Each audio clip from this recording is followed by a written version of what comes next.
ان کو ان افراد میں چنا ہے جن کو مدینہ شریف سے بلاوا آیا ہے۔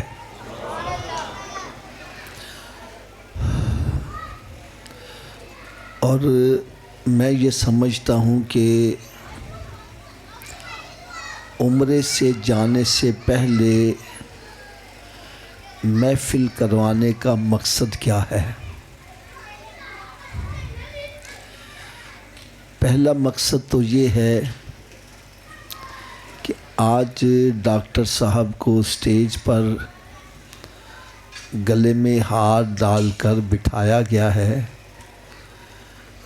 یہ میرے آقا صلی اللہ علیہ وسلم کے مہمان بن کر جا رہے ہیں، تو ہمارے دلوں میں بھی شوق پیدا ہو کہ اللہ تعالیٰ یہ سعادت ہمیں بھی عطا فرمائے، ہم سب کو بھی اللہ تعالیٰ حرمین شریفین کی باادب حاضری نصیب فرمائے۔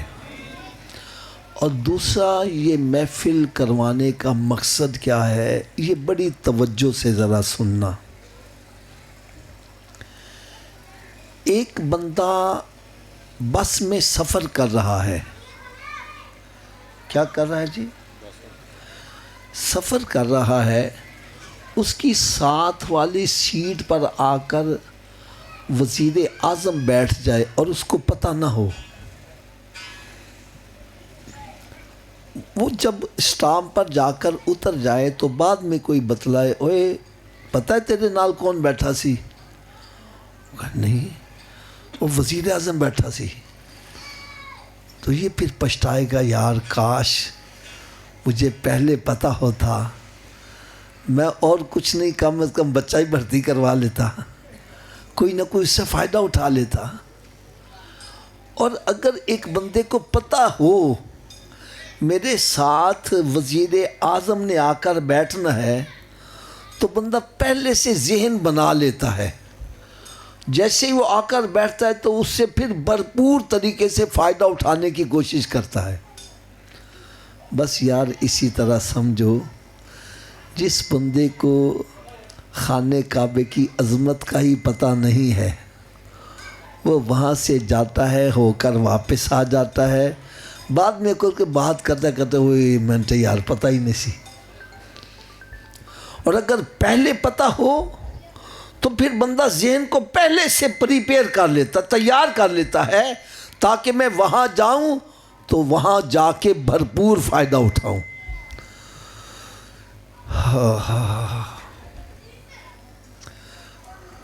بھائی، خانہ کعبہ وہ گھر ہے جس کا بنانے والا بھی نبی ہے اور مزدوری کرنے والا بھی نبی ہے۔ حضرت ابراہیم علیہ السلام اور حضرت اسماعیل علیہ السلام نے مل کر اس خانہ کعبے کو بنایا ہے۔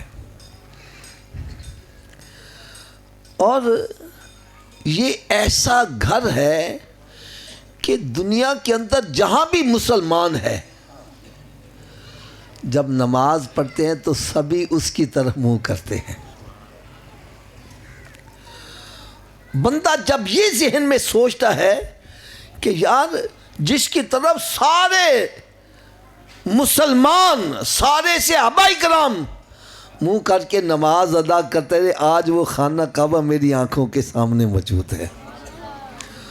وہ خانہ کعبہ جس پر پہلی نظر پڑے جو دعا مانگو رب تعالیٰ قبول فرما لیتا ہے۔ اور خانہ کعبہ وہ کعبہ جس پہ ہر وقت 24 گھنٹے اللہ تعالیٰ کی طرف سے نور کی رحمت کی بارش ہوتی رہتی ہے۔ اور خانہ کعبہ وہ کعبہ ہے جس کی طرف جتنی مرتبہ بندہ نگاہ اٹھائے، ہر نگاہ کے بدلے اس کو مقبول حج کا ثواب دیا جاتا ہے۔ یعنی وہاں پر بندہ کچھ بھی نہ کرے، خالی خانہ کعبے کو دیکھتا ہی رہے، اس کا دیکھنا بھی عبادت ہے۔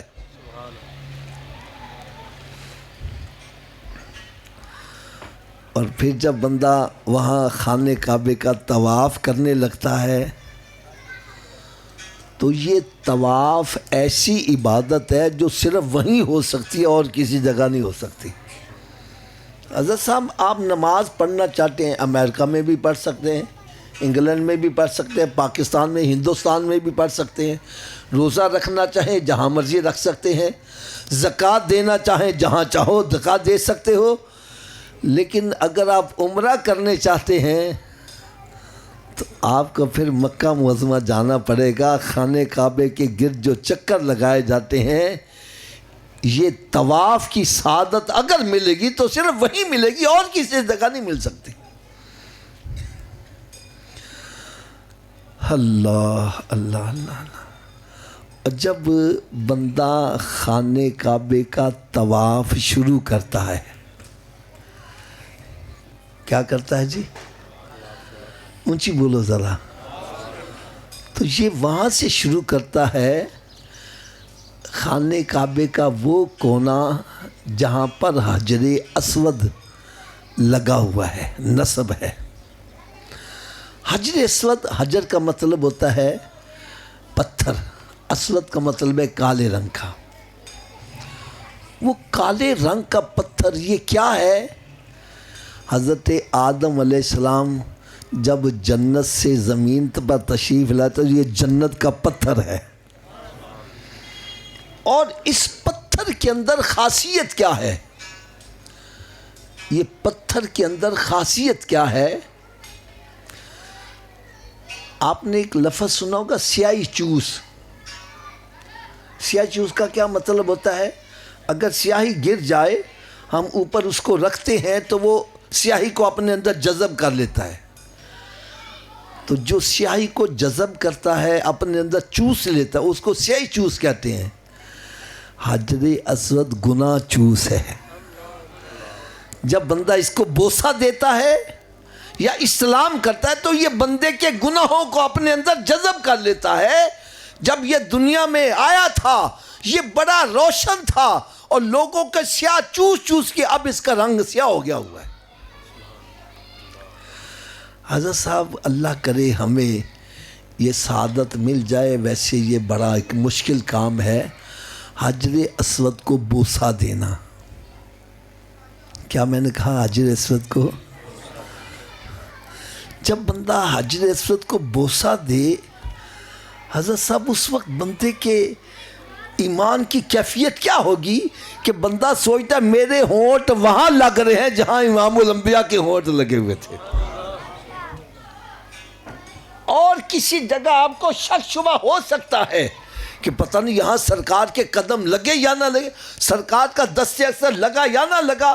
لیکن حجر اسود وہ جگہ ہے جہاں پر میرے آقا صلی اللہ علیہ وسلم کے لبہا مبارک لگے اور حجر اسود کو سرکار کے لبہا مبارک چومنے کی سعادت ملی.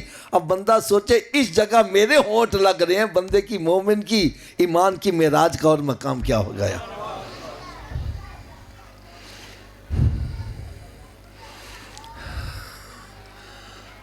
اور حجر اسود سے تھوڑا سا آگے ہوں تو خانہ کعبے کا دروازہ ہے. آپ نے تصویروں میں دیکھا ہوگا خانہ کعبے کا دروازہ بنا ہوا ہے. ہائے ہائے ہائے. خانہ کعبے کے دروازے اور حجر اسود کے درمیان کا جو حصہ ہے اس کو مقام ملتزم بولتے ہیں. کیا بولتے ہیں؟ مقام ملتزم. یہ مقام ملتزم کیا ہے؟ لو اس کے بارے میں شہزاد صاحب تو ذرا ذہن میں رکھ کے جانا، یقین جانو بڑی کیفیت تاری ہوگی. مقام ملتزم کیا ہے اس کے بارے میں ایک مثال دے دوں. ایک بندہ اپنے بچے کو بازار میں لے کے جا رہا ہے، چھوٹا بچہ ہے. بچہ ضد کرتا ہے ابا مجھے یہ چیز لے دو. باپ کہتا ہے نہیں پترا رہنے دے، پترا رہنے دے. وہ کہتا ہے نہیں نہیں میں نے لینی ہے. باپ کہتا ہے نہیں نہیں رہنے دو. بچہ پھر کیا کرتا ہے؟ باپ کا دامن پکڑ لیتا ہے. کہتا میں نے چھڑنا ہی نہیں، میں نے دامن چھڑنا ہی نہیں۔ اب باپ کو دامن چھڑانے کے لیے کچھ نہ کچھ لے کے دینا پڑے گا۔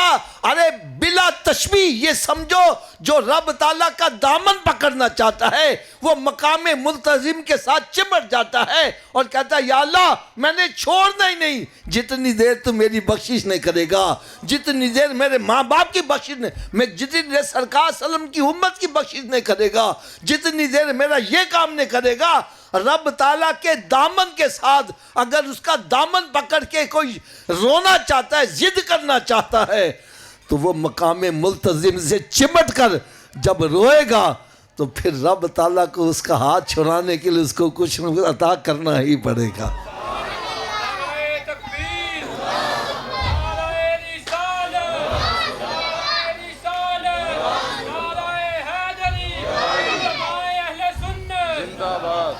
اور مقام ملتزم یقین جانو جو حضرات وہاں سے ہو کر ہیں وہ میری بات کی گواہی دیں، بڑے بڑے پتھر دل جو ہیں جیسے ہاتھ لگ رہا چیخے مار کے رو رہے ہوتے ہیں۔ وہ جگہ یہ کیسی ہے؟ اور مقام ملتزم کے ساتھ ہی خانہ کعبے کا دروازہ ہے۔ ہائے ہائے ہائے، جب بندہ دروازے کے سامنے جا کر بیٹھے ہیں تو پھر دل میں یہ خیال کرے اے مالک و مولا، اگر کسی کنجوس کے دروازے پر بھی جا کے بندہ دھرنا دے دے، کہے میں نے اٹھنا ہی نہیں، یہاں سے جانا ہی نہیں جتنی دیر میری جھولی نہیں بھرے گا، ارے جو بڑے سے بڑا کنجوس آدمی بھی ہے اس کو دروازے سے اٹھانے کے لیے کچھ نہ کچھ دینا پڑے گا، تو جو ارحم الراحمین کے دروازے پر جا کے بیٹھ جائے یار، چوکھٹ کو پکڑ کر کہتا ہے میں نے چھوڑنا ہی نہیں، یا اللہ میں نے چھوڑنا ہی نہیں ہے، یار پھر رب تعالیٰ اس پر کیا کیا انعامات نہیں کرے گا یار۔ ہائے ہائے ہائے،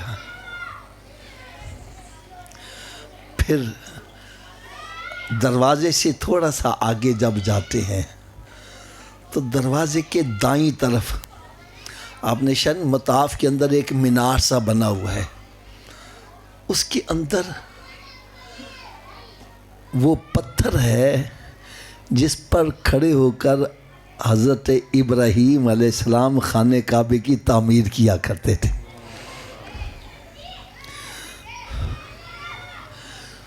اس پتھر کے اوپر حضرت ابراہیم علیہ السلام کے قدمین شریفین کے صرف نشانات نہیں ہے، کم از کم 2 انچ گہرے آپ کے پاؤں مبارک کے نشانات موجود ہیں، گہرے۔ ایک تو نہ خالی پنجہ لگا ہے تو اشارے نشانات آگے، نہ وہ کم از کم 2 انچ گہرے، یعنی وہ پتھر جس پر ابراہیم علیہ السلام نے اپنے قدم مبارک رکھے، پتھر اس قدر موم ہو گیا کہ اس نے آپ کے قدمین شریفین کو اپنے دامن کے اندر لے لیا ہے۔ اچھا میں اس پتھر کے بارے میں تھوڑی سی آپ کو تفصیل بتلاؤں۔ یہ دیوار آپ کے سامنے بنی ہے، ایک راج ہے نا، راج وہ دیوار بناتا جاتا ہے، جب دیوار اوپر ہو جائے تو پھر کھڈے چھوڑتا ہے، گول لگاتا ہے، پھر اس کے اوپر کھڑے ہو کے چلا، پھر جب آگے بڑھتا ہے تو پھر گول لگاتا ہے، ایسا ہی ہے نا۔ خانہ کعبے کی تعمیر میں گو نہیں لگی۔ حضرت ابراہیم علیہ السلام اس پتھر پر کھڑے ہوتے تھے، اسماعیل علیہ السلام پتھر اٹھا کر لاتے تھے تو یہ پتھر آپ کو خود اٹھا کر اوپر لے جاتا تھا، جہاں پتھر لگانا ہوتا تھا وہ پتھر رکھتے، یہ پتھر پھر نیچے آ جاتا ہے، یعنی یہ سیڑھی کا کام کرتا تھا، لفٹ کا کام کیا کرتے تھا۔ پھر تھوڑا سا اور آگے جائیں، ہائے ہائے ہائے، آگے پھر حتیم آ جاتا ہے۔ کیا آتا ہے؟ اونچی بولو، حتیم کیا ہے؟ حتیم کیا ہے؟ آپ نے دیکھا ہوگا کہ ایک چھوٹا سا دائرہ سا بنا ہوا ہے، خانہ کعبہ چورس ہے اور اس کے ساتھ ایک طرف چھوٹا سا دائرہ سا بنا ہوا ہے، اس کی دیوار یوں سمجھے کوئی 4-5 فٹ اونچی ہے، 4 فٹ اونچی ہے۔ یہ اتنا حصہ کیا ہے؟ اصل میں یہ حصہ خانہ کعبہ کا ہی حصہ ہے، خانہ کعبہ کا ہی حصہ ہے۔ جب اس کو تعمیر کیا گیا تو پیسے اتنے اکٹھے ہوئے کہ صرف یہ چکور کمرہ ہی بن سکا، تو باقی اتنے حصے کو نشاندہی کے لیے کہ یہ بھی خانہ کعبہ کا ہی حصہ ہے، چھوٹی دیوار کر دی گئی۔ اور اگر مجھ سے پوچھو تو میں پھر یہ کہوں گا کہ اللہ تبارک و تعالیٰ کو یہ پتہ تھا کہ خانہ کعبہ کے اندر ہر بندہ نہیں جا سکے گا، بڑے بڑے بادشاہ آئیں گے، ان کے لیے خانہ کعبہ کا دروازہ کھلے گا، تو غریب آدمی محروم نہ رہ جائیں، ان کے لیے حتیم کی جگہ چھوڑ دی گئی ہے، وہ وہاں نماز پڑھیں گے اچھا جیسے خانہ کعبہ کے اندر ہی نماز ادا کر رہے ہیں۔ اچھا حتیم میں جب کھڑا ہو نا، حتیم میں جب کھڑا ہو تو خانہ کعبہ کا ایک پرنالہ اوپر ہے، اس کو بولتے ہیں میزاب رحمت۔ کیا بولتے ہیں؟ رحمت کا پرنالہ۔ کیا بولتے ہیں؟ یہ پرنالہ اس طرف کیوں لگایا گیا ہے؟ عموماً آپ نے دیکھا ہوگا جس طرف مین دروازہ ہوتا ہے نا مکان کا، تو پرنالہ پچھلی طرف لگاتے ہیں، لیکن یہ پچھلی طرف یہ دائیں طرف لگا ہوا ہے۔ خانہ کعبہ کے دروازے کے سامنے کھڑو تو یہ پرنالہ دائیں طرف لگا ہوا ہے۔ یہ دائیں طرف کیوں لگا ہے؟ تو کسی عاشق سے کسی نے پوچھا بھائی یہ دروازہ، یہ پرنالہ اس طرف کیوں لگا ہے؟ تو انہوں نے جواب دیا کہ بھائی ایک بندہ اگر مین بازار سے آ رہا ہو اور اس کو پتہ نہیں دربار کدھر ہے، تو باہر ایک ہم بورڈ لگا کر ایرو کا نشان لگائیں گے کہ بھئی جہاں تم جانے چاہتے ہو تمہاری منزل مقصود ادھر ہے۔ ایسے ہی ہوتا ہے نا جی، ڈاکٹر صاحب کی دکان پہ جانا ہے، پتہ نہیں ہے، تو ڈاکٹر صاحب ایک بورڈ لگا کر پھر جس نے ڈاکٹر وہ خانہ کعبہ جو پرنالہ ہے وہ بتلا کیا رہا ہے؟ وہ کہتا ہے حاجیو آؤ شہنشاہ کا روضہ دیکھو، ارے کعبہ تو دیکھ چکے اب کعبے کا کعبہ دیکھو۔ اس پرنالے کا رخ مدینہ شریف کی طرف ہے، اور جب بارش برستی ہے تو بارش کا پانی خانہ کعبے کے چھت کو چومتا ہوا اس پرنالے کے نیچے راستے سے جب نیچے آتا ہے تو پھر بندے وہاں کوشش کرتے ہیں یہ چھینٹا ہمارے اوپر پڑ جائے۔ جس پر چھینٹا پڑ جائے آپ کو بڑا خوش قسمت سمجھتا ہے۔ تو خانہ کعبے کا بندہ طواف کرتا ہے اور پھر یہ سمجھتا ہے میں وہ کام کر رہا ہوں جس کو پیارے آقا صلی اللہ علیہ وسلم نے بھی کیا، صحابہ اکرام نے بھی کیا، اولیاء کاملہ نے بھی کیا، اور آج میرے جیسا بدبخت بھی وہی کام کر رہا ہے یار۔ اور پھر جب طواف کر کے بندہ فارغ ہوتا ہے تو پھر آب زمزم شریف پیتا ہے۔ کیا پیتا ہے؟ یہ آب زمزم شریف کیا ہے؟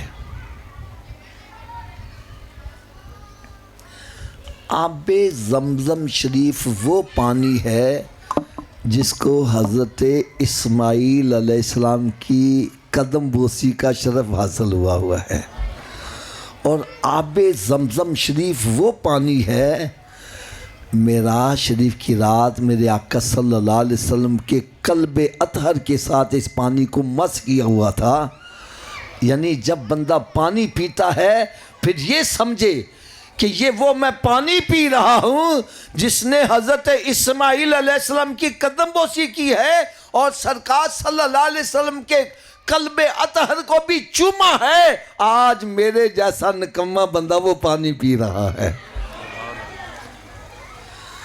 اور آب زمزم شریف میں شفا ہی شفا ہے، اس میں غذا بھی ہے، شفا بھی ہے۔ پھر بندہ جب صفا مروہ کا وہ سعی شروع کرتا ہے، صفا سے چلتا ہے، مروہ پہنچتا ہے، اور پھر جناب مروہ سے صفا آ رہا ہے، یہ یہاں پر کیوں دوڑ رہا ہے، اس کو کیا ملے گا؟ فرمایا اللہ کی نیک بندی ہاجرہ رضی اللہ تعالی عنہا یہاں پر دوڑی تھی، چاہے وہ پانی کی تلاش میں دوڑی تھی، اللہ تعالیٰ کو اس کا دوڑنا اتنا پسند آیا۔ اب جو حاجی عمرہ کرنے والے وہ صحیح کرتے ہیں، پانی کی تلاش میں نہیں ہے، اس اللہ کی نیک بندی کی ادا کو ادا کرنے کے لیے کر رہے ہیں۔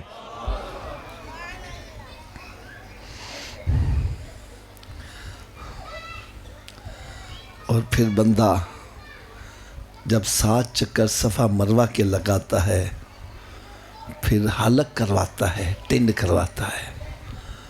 یہ ٹنڈ کیوں کرواتا ہے؟ احرام سے باہر آنے کے لیے۔ اور میں کیا سمجھتا ہوں ٹنڈ کیوں کروائی جاتی ہے؟ مٹا دے اپنی ہستی کو اگر کچھ مرتبہ چاہے کہ دانہ خاک میں مل کر گل و گلزار ہوتا ہے۔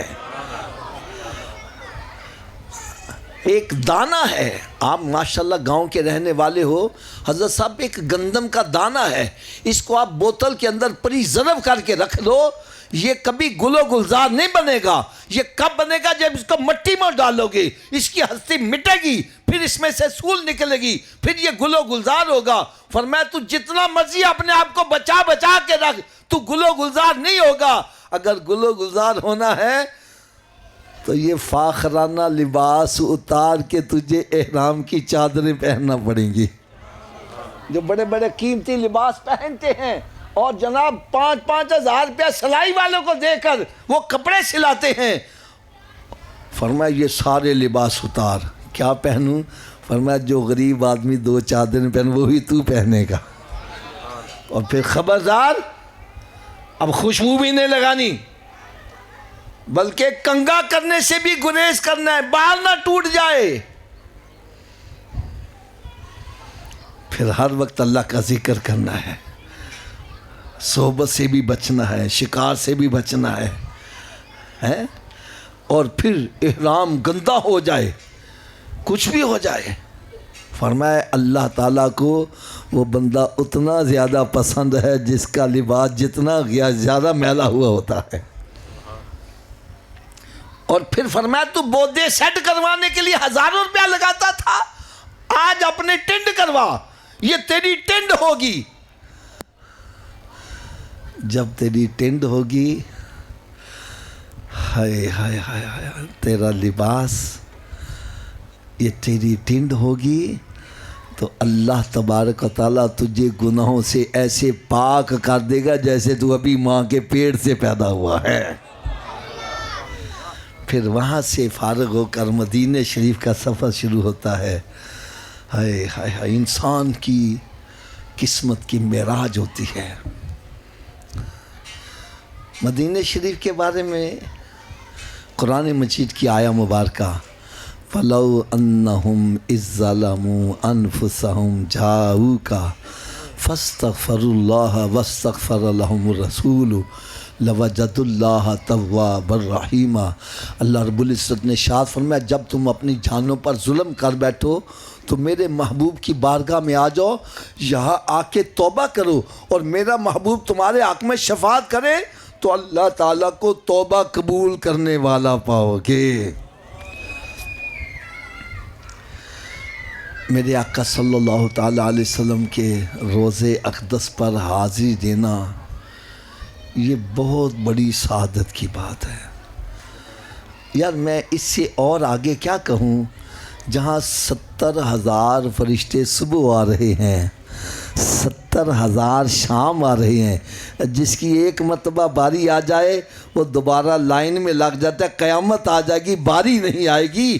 ارے فرشتے جو معصوم ہیں، معصوموں کے لیے فقط ایک بار اور آسی پڑے رہیں تو صلاح عمر بھر کی ہے۔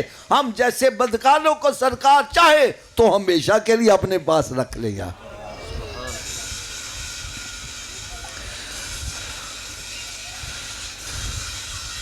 حضرت صاحب آپ نے ایک نام سنا ہوگا، مولانا عبد الغفور ہزاروی صاحب رحمۃ اللہ، بہت بڑے عالم دین۔ ایک مرتبہ مدینہ شریف گئے۔ حضرت صاحب یہ واقعہ بڑی غور سے سننے والا ہے۔ مواجہ شریف کے سامنے کھڑے ہو گئے، سنہری جالیوں کے سامنے کھڑے ہو گئے۔ یہ مواجہ شریف کیا ہے؟ جب بندہ وہاں کھڑا ہو جائے تو بندے کا چہرہ سرکار کے رخ انور کے سامنے آ جاتا ہے۔ وہ رخ انور جہاں پر اللہ تعالیٰ کی طرف سے انوار و تجلیات اتر رہی ہیں اور وہاں سے منعکس ہو کر بندے کے اوپر پڑتی ہیں تو بندے کی کیفیت کا عالم کیا ہوگا؟ وہ بڑے بڑے بندے چیخے مار کے رو رہے ہوتے ہیں، اور پھر کوئی پشتو میں، کوئی انگلش میں، کوئی اردو میں، کوئی انگریزی میں اپنی معروضات پیش کر رہا ہے، اور ہر بندے کا عقیدہ ہے سرکار میری سن بھی رہے ہیں اور جولیاں بھی بڑھتے چلے جا رہے ہیں۔ اب مواجہ شریف کے سامنے کھڑے ہو گئے اور لگے عاشقوں کے نام گنوانے۔ یا رسول اللہ صلی اللہ علیہ وسلم، میں تو ابو بکر صدیق جیسا بھی عاشق نہیں ہوں جس کے لیے آپ دروازہ بھی کھول دیں گے اور آواز آئے گی دوست کو دوست کے ساتھ لٹا دیا جائے۔ یا رسول اللہ صلی اللہ علیہ وسلم، میں تو امام رفاعی جیسا بھی عاشق نہیں ہوں جس کی خاطر آپ دروازہ باہر اپنا دست اقدس کو مزار پر انوار سے باہر نکال لیں گے۔ وہ عاشقوں کے نام گنواتے، عالم دین سے گنواتے گئے۔ یا رسول اللہ، میں وہ عاشق بھی نہیں، وہ عاشق بھی نہیں۔ جب گن گن کے تھک گئے نا، خاموش ہو گئے، تو مزار پر انوار سے آواز آئی، اگر تو وہ نہیں میں تو وہی ہوں نا۔ ارے پینے والے بدل رہے ہیں، پلانے والا تو وہی ہے نا۔ ہائے ہائے ہائے ہائے یار، مجھے اصل میں نا ابھی پہنچنا ہے، عشاء کے بعد بیان ہے چکوال میں، تو سفر بھی بڑا ہے۔ میں آخر میں ڈاکٹر صاحب کی خدمت میں ایک چھوٹی سی گزارش کروں گا۔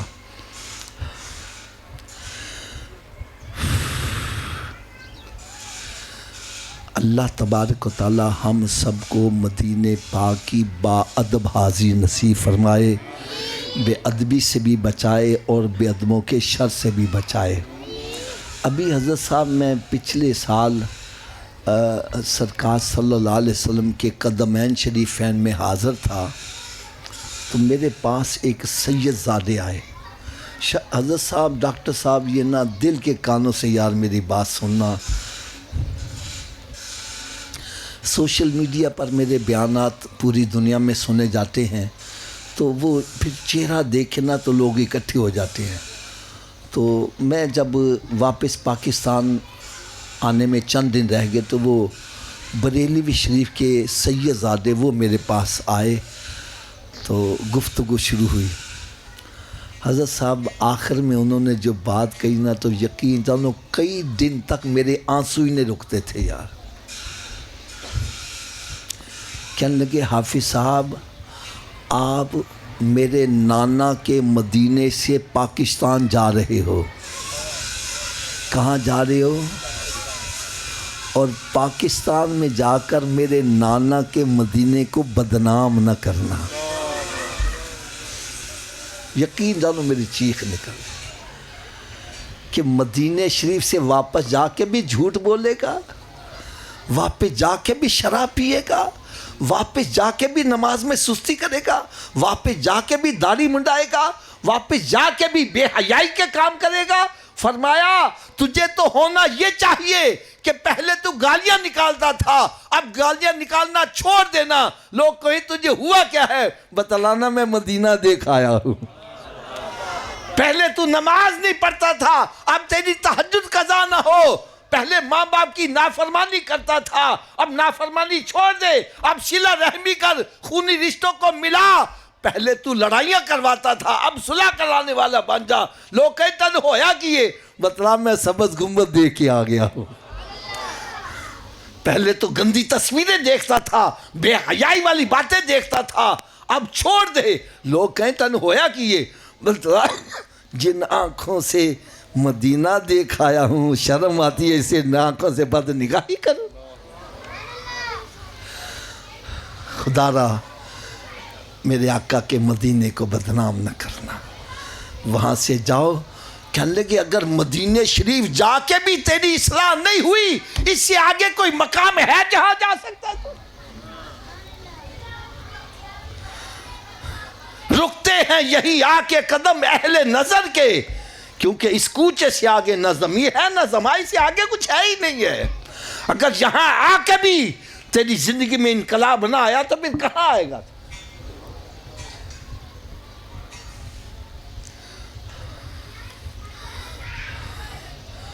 تو بھائی جن آنکھوں سے مدینہ دیکھے آئے ہو، ان آنکھوں کی حفاظت کرنی ہے۔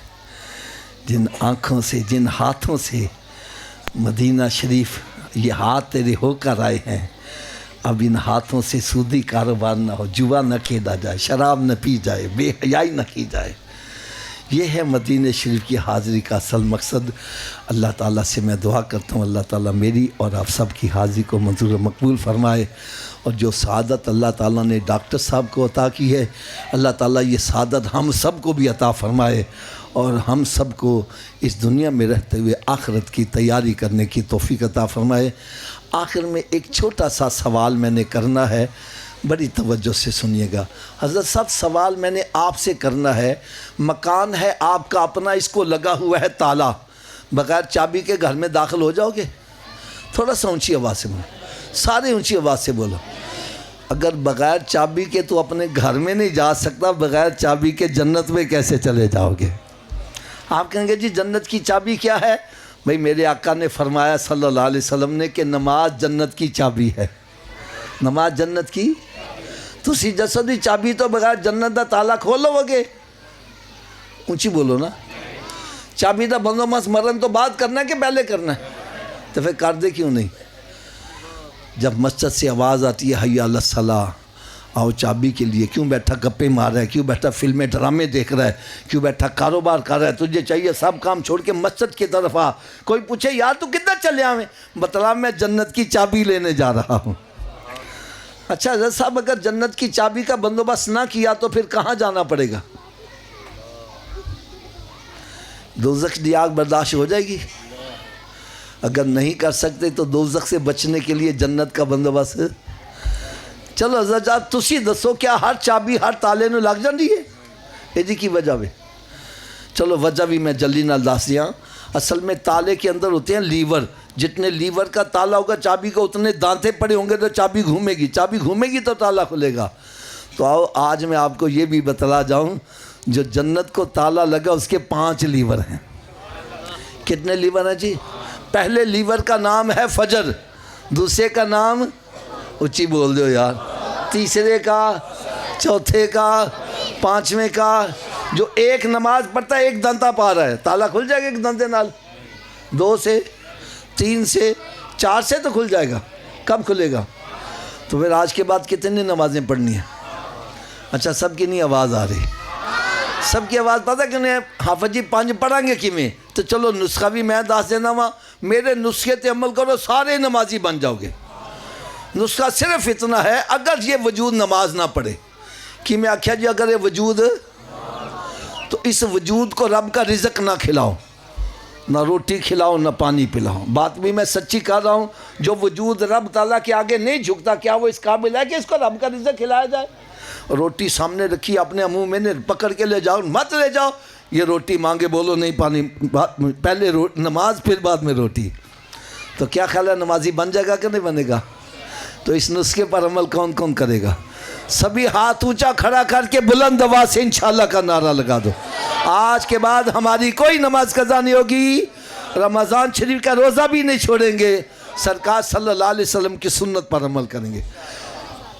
اب نسخے کی صبح کی ڈوز بھی سن لو، اتنی دیر تک ناشتہ نہیں کرنا جتنی دیر نماز فجر نہ پڑھ لو، پہلے نماز پھر ناشتہ۔ ایک بندہ کہنا صبح اٹھن لگے دیر ہو جائے چاہے، میں نے کہا نہ پڑھ نہ لو، بہتر ہے پڑھ لو۔